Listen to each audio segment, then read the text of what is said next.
A very good morning.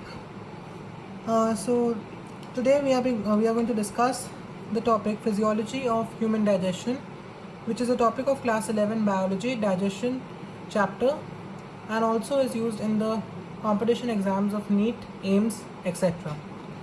So physiology of digestion just means that how the digestion actually the processes through which the complex nutrients are actually converted into the simpler ones which the body can absorb easily in order to get the role and function of the nutrient.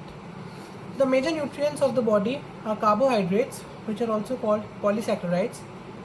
Okay, carbohydrates have the major function of giving energy, which are used to perform the life processes or the metabolic processes to sustain the life and to do work. The next is proteins. Proteins are polypeptides which are responsible for the growth and building of the body and the tissues, which will help to build them and to create the framework of the body to support it. Fats. Fats also give energy, which is actually more than the quantity of energy given by polysaccharide. But the energy given by fat most of the times is not used, and hence it gets stored under the adipose tissue of the skin, which makes the skin enlarged. There are some other additional nutrients like vitamins, minerals, roughage, which are very important to fight diseases, give immunity, for better excretion, etc. In this particular chapter, the discussion of carbohydrate, protein and fats are mainly done in order to make the concept clear of how these are converted into their simpler forms for digestion. So let's begin with what we are concerned today, carbohydrates. So carbohydrates, which enter as starch in the human body, have to be digested from the mouth. So in the mouth, the starch, 30% of it only, just mind it, 30% is under the action of salivary amylase enzyme. So any digestion will be taken place by a biocatalyst, which is an enzyme, and this salivary amylase, which is an enzyme present in the body fluid saliva, will convert the polysaccharide into a disaccharide, which is maltose, isomaltose and limit dextrins. These are simpler substances, disaccharides. Further simpler substances are monosaccharides. So in the end, a polysaccharide will get converted into a monosaccharide. So from the mouth, when this maltose, isomaltose and limit dextrins plus the 70% of the starch which is remaining gets mixed up with the saliva and turns into a bolus. So I'll be using this term bolus, and this bolus gets transported to the esophagus, which is the food pipe, from which there is rhythmic contraction and relaxation, which is called peristalsis or peristaltic movement. Okay, so it's a C and R movement, contract, relax. Okay, then it gets transported into the stomach, where there is no digestion of carbohydrates. From the stomach, the polysaccharides go into the pancreas, and in the pancreas the digestion again begins. So in the pancreas, the starch 70% which is remaining, here it was only 30, here we have 70. This 70% of starch is under the action of the enzyme pancreatic amylase. Amylase is the enzyme used for starch digestion, and the pancreatic amylase will convert the starch again into the same disaccharides. Here there was 30% conversion, here it is 70% conversion, and this was 30%. Again maltose is formed, isomaltose and limit dextrins. So this was the pancreas. So until the pancreas has been reached, all the polysaccharide has been converted into the monosaccharide. So I will just write it that till the pancreas have been reached, all the polysaccharide have been converted into disaccharides, and now the next process is conversion of this disaccharide to the simplest form, monosaccharide. And this is done in the small intestine at the site of complete digestion called the duodenum.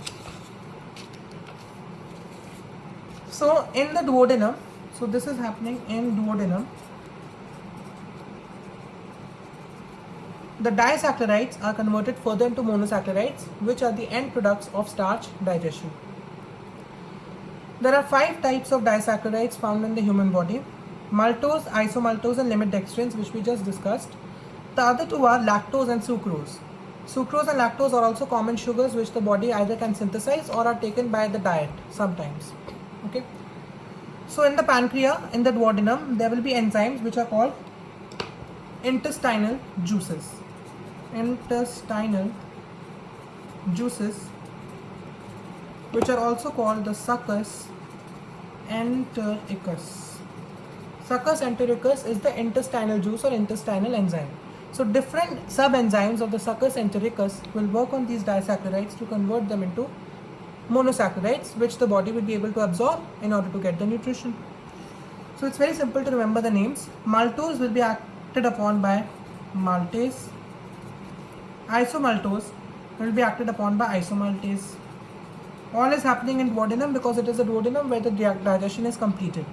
Limit dextrins by limit dextrinase.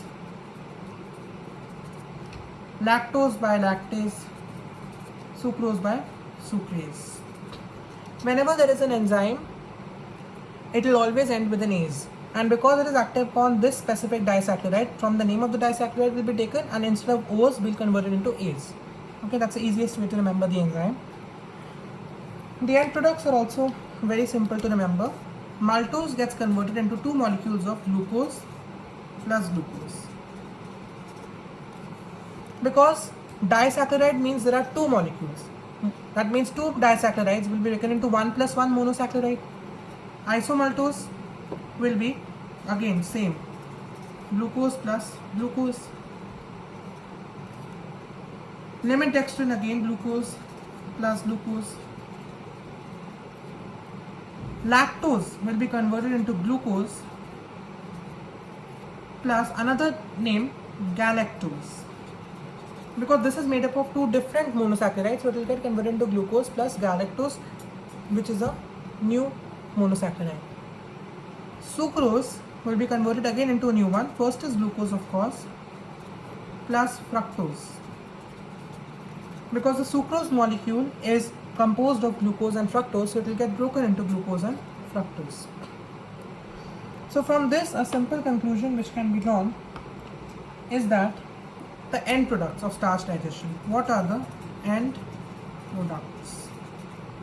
The most prominent end product, of course, is glucose, plus it can be fructose, plus it can be galactose. Glucose definitely 100% will be formed. Fructose is formed in 1 upon 5 cases. So that means the percentage formation of fructose will be how much? 20% cases. 20% cases fructose will be formed. Galactose again is a 1 upon 5, so it will be again 20% cases galactose will be formed. It is not that 20% galactose. 20% cases galactose may be formed. If the disaccharide is lactose, then only galactose will be formed. If disaccharide is sucrose, then only fructose will be formed. Otherwise, glucose is constant in all of them. That is why when someone is suffering from lack of energy, or someone is feeling dehydrated, or maybe he's feeling very energyless and tired, a glucose drink is given, like Glucon-D and Rasna. Why not sucrose drink? Because sucrose has to be converted to glucose for digestion, which will take time to release the energy. Glucose will directly act upon and give the energy, and hence it is a faster process. So this glucose is the source of energy, which we discussed in the beginning was the function of the polysaccharides as acting as the source of energy, giving up three end products: glucose, fructose and galactose are the three end products, and this is the major product, glucose. Why major? Because it is formed in all the cases. That's why it becomes the major product. And this is how carbohydrates or polysaccharides are digested. So the simplest way to understand them, poly means it is made up of multiple subunits, which will be first broken by the amylases, which is salivary and pancreatic, into dyes, which have two subunits, okay, linked by a bond, which is called glycosidic bond, which will be learnt in biomolecule chapter, okay. And then dye is converted by the succus entericus juices, which is very easy to remember, into the monosaccharides, two monosaccharides, because dye is made up of two, which will give 1 plus 1, which will be the sources of energy, which are glucose, fructose and galactose. This is how these are directly absorbed then by the blood. So these undergo the absorption process, and the nutrition is completed. So this was all about the digestion of carbohydrates, which are also called polysaccharides, in the human body, and that was about its physiology. So where is the digestion completed? It is completed in the duodenum, from which the different part of the intestine, which is the ileum, the colon, etc., will absorb it, and the body will get energy. Okay. With this, we close the class. Thank you. Please like, share, and subscribe the channel. Thank you.